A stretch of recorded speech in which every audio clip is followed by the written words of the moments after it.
하나둘씩 이메일 계정을 갖게 되면서 곧바로 스팸 메일이 맹위를 떨쳤다. 스팸은 1998년에 옥스퍼드 영어사전에까지 오른 단어다. 재미난 점은 미국 정부가 이런 스팸류의 메일을 2004년까지 규제하지 않았다는 것이다. 산업계, 특히 IT 업계는 최첨단을 달리는데 정부의 대응이 느린 것은 미국이나 우리나 마찬가지인가 보다. 이메일 회사들이 각종 필터링 장치들을 개발하면서 수백 통씩 쌓이던 스팸 메일은 곧 해결되었다. 이메일은 시대상을 고스란히 반영하며 영화 소재로도 자주 등장했는데 1998년 개봉한 영화 You've Got Mail은 한화로 약 2,875억 원을 벌어들이며 크게 흥행했다. 이런 위세에 눌려 실제 우편을 통한 편지는 쇠락했다. 미국에서 지난 10년간 편지 등의 우편 물량은 무려 26%나 감소했다. 대략 560억 통의 편지가 사라진 것이다. 2014년에 1,554억의 통의 편지와 소포가 배달되었지만 감소 추세는 여전하다. 우정국에서는 더 효율적이고 빠른 우편 서비스를 시도하고 있으나 분위기를 반전시키기에는 역부족이다. 이메일은 편지를 몰아냈다. 이제는 메신저가 이메일을 몰아내려고 한다. 대세가 된 메신저. 메신저가 대세가 되었다는 증거는 꽤 많다. 실리콘밸리 IT 기업들의 내부 의사소통 도구로 사용되고 있는 슬랙이 대표적이다. 몇 년 전만 해도 대부분의 회사가 커뮤니케이션 도구로 메일을 사용했다. 슬랙은 이러한 판도를 뒤집어 놓았다. 팀 협업을 통한 툴로 2013년 8월 시작된 서비스가 하루 만에 8,000명의 회원을 끌어모으며 주목을 받은 것이다. 그리고 불과 2년도 안 돼 총 3억 2천만 달러, 한화 3,680억 원을 투자를 받았는데 이때의 기업의 가치는 놀랍게도 27.6억 달러, 한화로 3조 1,740억 원에 달했다.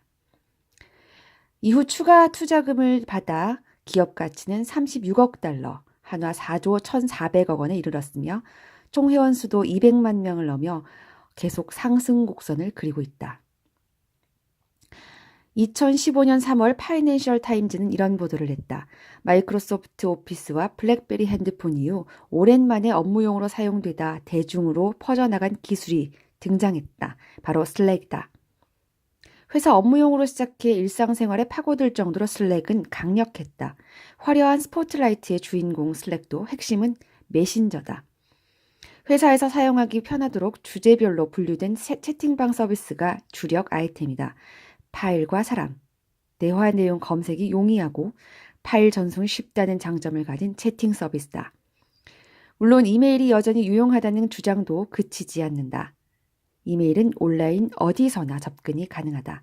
그래서 온라인 세계에서는 이메일 주소로 개인을 식별하는 일이 당연하게 여겨진다.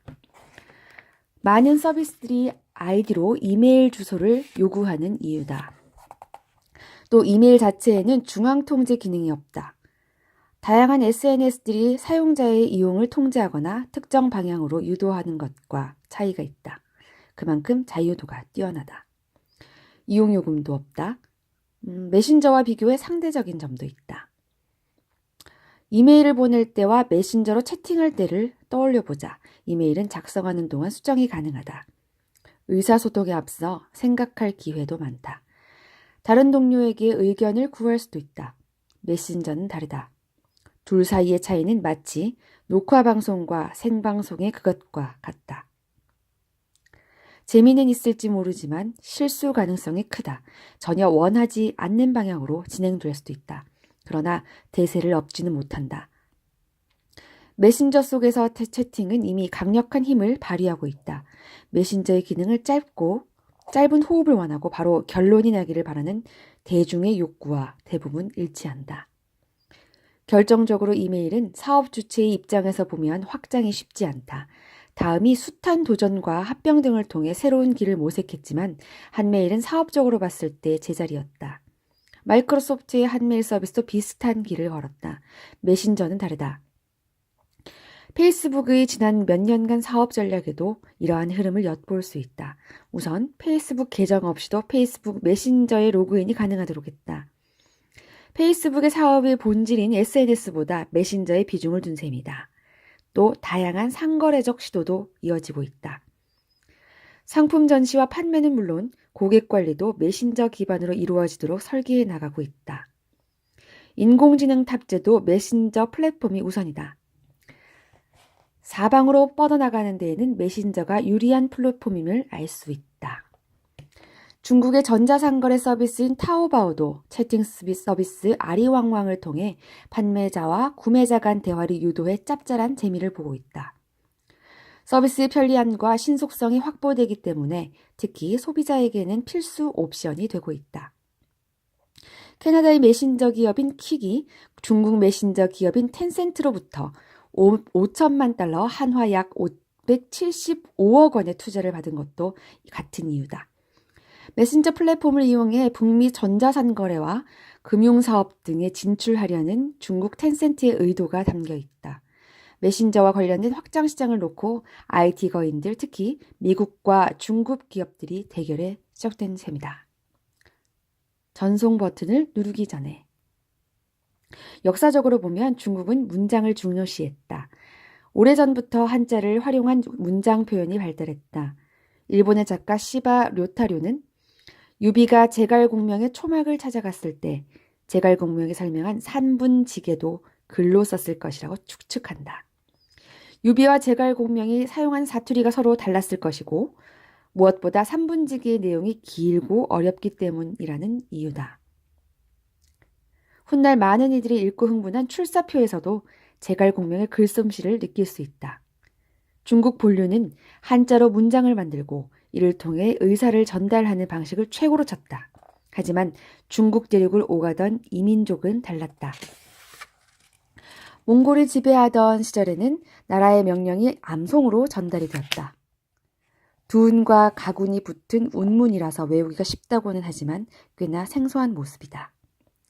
고대 그리스나 로마 같은 서양에서도 글보다 연설을 중요시했다. 사람을 말로 설득하는 데 높은 점수를 줬다. 제자리에 있는 시간이 많은 농경민족은 글로 지혜를 전달했다. 글과 책의 보관이 용이하기 때문이다. 반대로 끊임없이 돌아다녀야 하는 유목민족은 말로 지혜를 전했다. 말은 빠른 속도감이 보장된다. 유목민에게는 속도가 생명이다. 비교하자면 중국은 이메일, 즉 글을 사용했던 곳이고 중국 대륙을 오가던 이민족은 서양은 또 채팅, 즉 말이 발달한 곳이다. 이제 이메일에서 메신저로 중심이 옮겨가고 있다. 중국 IT 기업들은 특유의 이메일 DNA를 벗어던지기 위해 부단히 노력하고 있다. 한편으로는 오랜 기간 글을 중요시하면서 익숙해진 이메일 DNA 대신 몸속 어딘가에 새겨져 있는 메신저 DNA를 찾고 있을지도 모른다.